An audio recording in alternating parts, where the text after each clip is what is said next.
Welcome back to Mindfuel Studio. In Chapter 5 of the Kite Runner, Amir and Hassan face a frightening moment when a powerful earthquake shakes Kabul.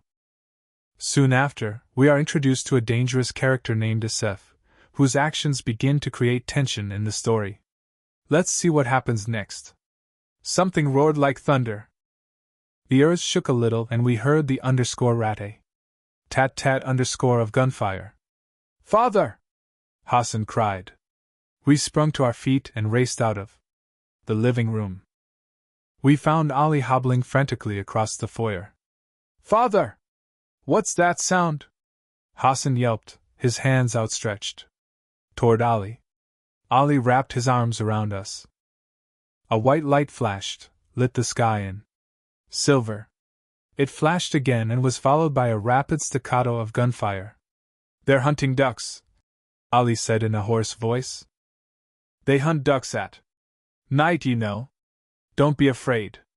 A siren went off in the distance. Somewhere glass shattered and someone shouted. I heard people on the street, jolted from sleep and probably still in their pajamas, with ruffled hair and puffy eyes. Hassan was crying. Ali pulled him close, clutched him with tenderness. Later, I would tell myself I hadn't felt envious of Hassan. Not at all. We stayed huddled that way until the early hours of the morning. The shootings and explosions had lasted less than an hour, but they had frightened us badly, because none of us had ever heard gunshots in the streets. They were foreign sounds to us then. The generation of Afghan children whose ears would know nothing but the sounds of bombs and gunfire was not yet born. Huddled together in the dining room and waiting for the sun to rise, none of us had any notion that a way of life had ended. Our way of life. If not quite yet, then at least it was the beginning of the end. The end, the official end, would come first in April 1978 with the communist coup d'etat, and then in December 1979, when Russian tanks would roll into the very same streets where Hassan and I played, bringing the death of the Afghanistan I knew and marking the start of a still ongoing era of bloodletting. Just before sunrise, Baba's car peeled into the driveway. His door slammed shut and his running footsteps pounded the stairs. Then he appeared in the doorway and I saw something on his face. Something I didn't recognize right away because I'd never seen it before. Fear. "Amir! Hassan!" he exclaimed as he ran to us, opening his arms wide. They blocked all the roads and the telephone didn't work. I was so worried. We let him wrap us in his arms and, for a brief insane moment, I was glad about whatever had happened that night. They weren't shooting ducks after all. As it turned out, they hadn't shot much of anything that night of July 17, 1973. Kabul awoke the next morning to find that the monarchy was a thing of the past. The king, Zahir Shah, was away in Italy. In his absence, his cousin Daud Khan had ended the king's 40-year reign with a bloodless coup. I remember Hassan and I crouching that next morning outside my father's study, as Baba and Rahim Khan sipped black tea and listened to breaking news of the coup on Radio Kabul. "Amir Aga?" Hassan whispered. "What? What's a republic?" I shrugged. "I don't know." On Baba's radio, they were saying that word, republic, over and over again. "Amir Aga? What? Does republic mean father and I will have to move away?" "I don't think so," I whispered back. Hassan considered this. "Amir Aga? What? I don't want them to send me and father away." I smiled. _BAS_ you donkey. No one's sending you away. "Amir Aga? What? Do you want to go climb our tree?" My smile broadened. That was another thing about Hassan. He always knew when to say the right thing. The news on the radio was getting pretty boring. Hassan went to his shack to get ready and I ran upstairs to grab a book. Then I went to the kitchen, stuffed my pockets with handfuls of pine nuts, and ran outside to find Hassan waiting for me. We burst through the front gates and headed for the hill. We crossed the residential street and were trekking through a barren patch of rough land that led to the hill when, suddenly, a rock struck Hassan in the back. We whirled around and my heart dropped. Assef and two of his friends, Wali and Kamal, were approaching us. Assef was the son of one of my father's friends, Mahmoud, an airline pilot. His family lived a few streets south of our home, in a posh, high-walled compound with palm trees. If you were a kid living in the Wazir Akbar Khan section of Kabul, you knew about Assef and his famous stainless steel brass knuckles, hopefully not through personal experience. Born to a German mother, an Afghan father, the blonde, blue-eyed Assef towered over the other kids. His well-earned reputation for savagery preceded him on the streets. Flanked by his obeying friends, he walked the neighborhood like a Khan strolling through his land with his eager-to-please entourage. His word was law, and if you needed a little legal education, then those brass knuckles were just the right teaching tool. I saw him use those knuckles once on a kid from the Kartachar district.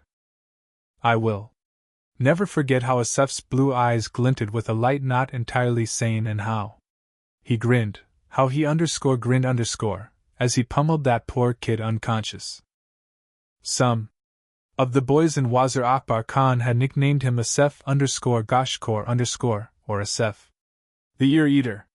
Of course, none of them dared utter it to his face unless they wished to suffer the same fate as the poor kid who had unwittingly inspired that nickname when he had fought Assef over a kite and ended up fishing his right ear from a muddy gutter.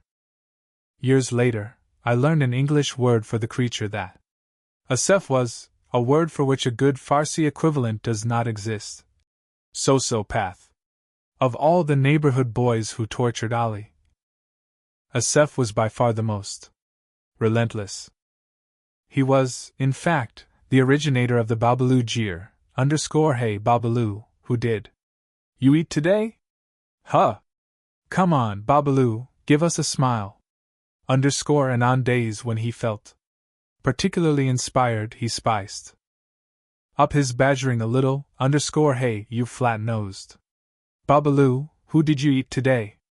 Tell us, you slant-eyed donkey, now he was walking toward us, hands on his hips, his sneakers kicking up little puffs of dust. Good morning, Kunis_, Assef exclaimed, waving. Fag. That was another of his favorite insults. Hassan retreated behind me as the three older boys closed in. They stood before us, three tall boys dressed in jeans and T-shirts. Towering over us all, Assef crossed his thick arms on his chest, a savage sort of grin on his lips. Not for the first time, it occurred to me that Assef might not be entirely sane. It also occurred to me how lucky I was to have Baba as my father, the sole reason, I believe, Assef had mostly refrained from harassing me too much. He tipped his chin to Hassan. Hey, flat nose, he said. How is Babalu? Hassan said nothing and crept another step behind me. Have you heard the news, boys? Assef said, his grin never faltering. The king is gone. Good riddance. Long live the president. My father knows Daud Khan, did you know that, Amir? So does my father, I said. In reality, I had no idea if that was true or not. So does my father, Assef mimicked me in a whining voice. Kamal and Wali cackled in unison. I wish Baba were there. Well, Daud Khan dined at our house last year, Assef went on. How do you like that, Amir? I wondered if anyone would hear us scream in this remote patch of land. Baba's house was a good kilometer away. I wished we'd stayed at the house. Do you know what I will tell Daud Khan the next time he comes to our house for dinner? Assef said. I'm going to have a little chat with him, man to Man, underscore Mard underscore to underscore Mard underscore. Tell him what I told my mother. About Hitler. Now there was a leader. A great leader. A man with vision. I'll tell Daud Khan to remember.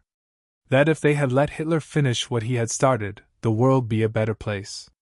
Now, Baba says Hitler was crazy, that he ordered a lot of innocent people killed. I heard myself say before I could clamp a hand on my mouth. Assef snickered. He sounds like my mother, and she's German. She should know better. But then they want you to believe that, don't they? They don't want you to know the truth. I didn't know who they were or what truth they were hiding, and I didn't want to find out. I wished I hadn't said anything. I wished again I'd look up and see Baba coming up the hill. But you have to read books they don't give out in school, Assef said. I have. And my eyes have been opened.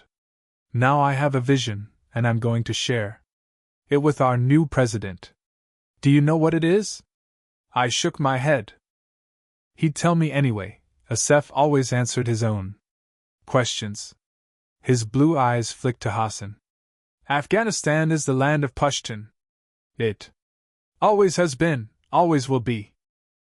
We are the true Afghans, the pure Afghans, not this flat nose here. His people pollute our homeland, our Watan. They dirty our blood. He made a sweeping, grandiose gesture with his hands. Afghanistan for Pashtun, I say. That's my vision. Assef shifted his gaze to me again. He looked like someone coming out of a good dream. Too late for Hitler, he said. But not for us. He reached for something from the back pocket of his jeans. I'll ask the president to do what the king didn't have the quat to do. To rid Afghanistan of all the dirty, Kasif Hazaras. Just let us go, Assef, I said, hating the way my voice trembled. We're not bothering you. Oh, you're bothering me, Assef said. And I saw with a sinking heart what he had fished out of his pocket. Of course. His stainless steel brass knuckles sparkled in the sun. You're bothering me very much. In fact, you bother me more than this Hazara here. How can you talk to him, play with him, let him touch you? He said, his voice dripping with disgust. Wali and Kamal nodded and grunted in agreement. Assef narrowed his eyes, shook his head. When he spoke again, he sounded as baffled as he looked. How can you call him your friend? But he's not my friend. I almost blurted. He's my servant. Had I really thought that? Of course I hadn't. I treated Hassan well, just like a friend. Better even, more like a brother. But if so, then why, when Baba's friends came to visit with their kids, didn't I ever include Hassan in our games? Why did I play with Hassan only when no one else was around? Assef slipped on the brass knuckles, gave me an icy look. You're part of the problem, Amir. If idiots like you and your father didn't take these people in, we'd be rid of them by now. They'd all just go rot in Hazarajat where they belong. You're a disgrace to Afghanistan. I looked in his crazy eyes and saw that he meant it. He really meant to hurt me. Assef raised his fist and came for me. There was a flurry of rapid movement behind me. Out of the corner of my eye, I saw Hassan bend down and stand up quickly. Assef's eyes flicked to something behind me and widened with surprise. I saw that same look of astonishment on Kamal and Wali's faces as they too saw what had happened behind me. I turned and came face to face with Hassan's slingshot. Hassan had pulled the wide elastic band all the way back. In the cup was a rock the size of a walnut. Hassan held the slingshot pointed directly at Assef's face. His hand trembled with the strain of the pulled elastic band, and beads of sweat had erupted on his brow. Please leave us alone, Aga, Hassan said in a flat tone. He'd referred to Assef as Aga, and I wondered briefly what it must be like to live with such an ingrained sense of one's place in a hierarchy. Assef gritted his teeth. Put it down, you motherless Hazara. Please leave us be, Aga, Hassan said. Assef smiled. Maybe you didn't notice, but there are 3 of us and 2 of you? Hassan shrugged. To an outsider, he didn't look scared. But Hassan's face was my earliest memory, and I knew all of its subtle nuances, knew each and every twitch and flicker that ever rippled across it. And I saw that he was scared. He was scared plenty. You are right, Aga. But perhaps you didn't notice that I'm the one holding the slingshot. If you make a move, they'll have to change your nickname. From Assef the Ear-Eater to One-Eyed Assef, because I have this rock pointed at your left eye. He said this so flatly that even I had to strain to hear the fear that I knew hid under that calm voice. Assef's mouth twitched. Wally and Kamal watched this exchange with something akin to fascination. Someone had challenged their god, humiliated him. And worst of all, that someone was a skinny Hazara. Assef looked from the rock to Hassan. He searched Hassan's face intently. What he found in it must have convinced him of the seriousness of Hassan's intentions, because he lowered his fist. You should know something about me, Hazara, Assef said gravely. I'm a very patient person. This doesn't end today, believe me. He turned to me. This isn't the end for you either, Amir. Someday, I'll make you face me one-on-one. Assef retreated a step. His disciples followed. Your Hazara made a big mistake today, Amir, he said. They then turned around, walked away. I watched them walk down the hill and disappear behind a wall. Hassan was trying to tuck the slingshot in his waist with a pair of trembling hands. His mouth curled up into something that was supposed to be a reassuring smile. It took him 5 tries to tie the string of his trousers. Neither one of us said much of anything as we walked home in trepidation, certain that Assef and his friends would ambush us every time we turned a corner. They didn't, and that should have comforted us a little. But it didn't. Not at all. For the next couple of years, the words _economic development and reform danced on a lot of lips in Kabul. The constitutional monarchy had been abolished, replaced by a republic, led by a president of the republic. For a while, a sense of rejuvenation and purpose swept across the land. People spoke of women's rights and modern technology. And for the most part, even though a new leader lived in _arg_ the royal palace in Kabul, life went on as before. People went to work Saturday through Thursday and gathered for picnics on Fridays in parks, on the banks of Garga Lake, in the gardens of Pagman. Multicolored buses and lorries filled with passengers rolled through the narrow streets of Kabul, led by the constant shouts of the driver assistants who straddled the vehicle's rear bumpers and yelped directions to the driver in their thick Kabuli accent. On _Eid the 3 days of celebration after the holy month of Ramadan, Kabulists dressed in their best and newest clothes and visited their families. People hugged and kissed and greeted each other with _Eid Mubarak . Happy Eid. Children opened gifts and played with dyed hard-boiled eggs. Early that following winter of 1974, Hassan and I were playing in the yard. One day, building a snow fort, when Ali called him in. Hassan, Aga Sahid wants to talk to you. He was standing by the front door, dressed in white, hands tucked under his armpits, breath puffing from his mouth. Hassan and I exchanged a smile. We'd been waiting for his call all day. It was Hassan's birthday.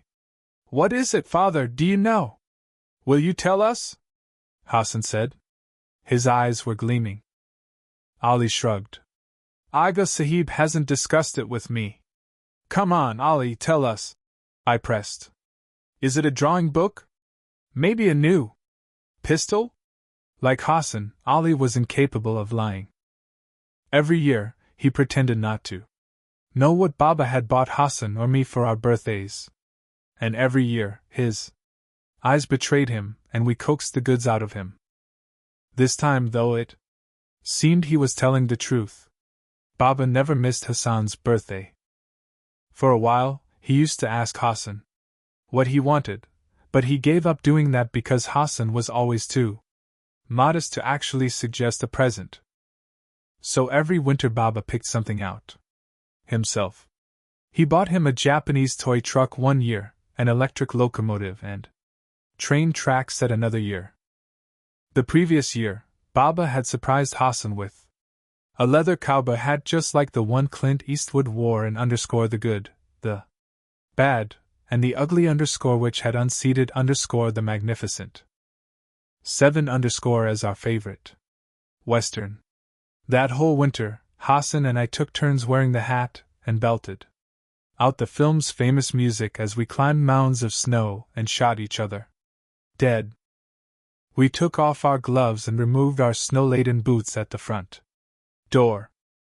When we stepped into the foyer, we found Baba sitting by the wood-burning cast-iron stove with a short, balding Indian man dressed in a brown suit and red tie. Hassan, Baba said, smiling coyly, meet your birthday present. Hassan and I traded blank looks. There was no gift-wrapped box in sight. No bag. No toy. Just Ali standing behind us, and Baba with this slight Indian fellow who looked a little like a mathematics teacher. The Indian man in the brown suit smiled and offered Hassan his hand. I am Dr. Kumar, he said. It's a pleasure to meet you. He spoke Farsi with a thick, rolling Hindi accent. Salam alaikum Hassan said uncertainly. He gave a polite tip of the head, but his eyes sought his father behind him. Ali moved closer and set his hand on Hassan's shoulder. Baba met Hassan's wary and puzzled eyes. I have summoned Dr. Kumar from New Delhi. Dr. Kumar is a plastic surgeon. Do you know what that is?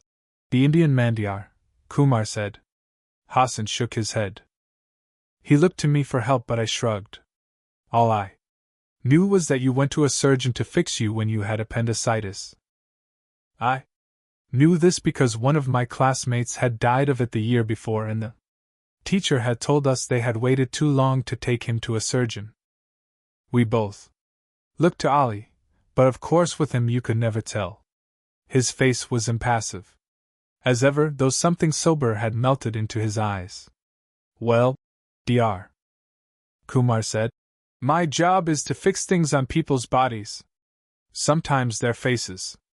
Oh, Hassan said. He looked from Dr. Kumar to Baba to Ali.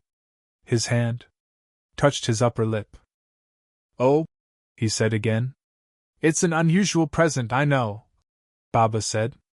And probably not what you had in mind, but this present will last you forever. Oh, Hassan said. He licked his lips, cleared his throat. Aga Sahib, will it? Nothing doing. Dr. Kumar intervened, smiling kindly. It will not hurt you one bit. In fact, I will give you a medicine and you will not remember a thing. Oh, Hassan said. He smiled back with relief. A little relief anyway. I wasn't scared, Aga Sahib, I just... Hassan might have been fooled, but I wasn't. I knew that when doctors said it wouldn't hurt, that's when you knew you were in trouble.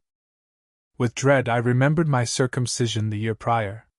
The doctor had given me the same line, reassured me it wouldn't hurt one bit. But when the numbing medicine wore off later that night, it felt like someone had pressed a red-hot coal to my loins. Why Baba waited until I was 10 to have me circumcised was beyond me, and one of the things I will never forgive him for. I wished I too had some kind of scar that would beget Baba's sympathy. It wasn't fair. Hassan hadn't done anything to earn Baba's affections, he'd just been born with that stupid hair lip. The surgery went well. We were all a little shocked when they first removed the bandages, but kept our smiles on just as Dr. Kumar had instructed us. It wasn't easy, because Hassan's upper lip was a grotesque mesh of swollen, raw tissue. I expected Hassan to cry with horror when the nurse handed him the mirror. Ali held his hand as Hassan took a long, thoughtful look into it. He muttered something I didn't understand. I put my ear to his mouth. He whispered it again. _to shaker _. Thank you? Then his lips twisted, and that time, I knew just what he was doing. He was smiling. Just as he had, emerging from his mother's womb. The swelling subsided, and the wound healed with time. Soon, it was just a pink jagged line running up from his lip. By the following winter, it was only a faint scar. Which was ironic. Because that was the winter that Hassan stopped smiling. And that's Chapter 5. We've now met Assef, a character who brings conflict and danger into Amir and Hassan's lives. Like and subscribe to Mindfuel Studio to continue this story in Chapter 6.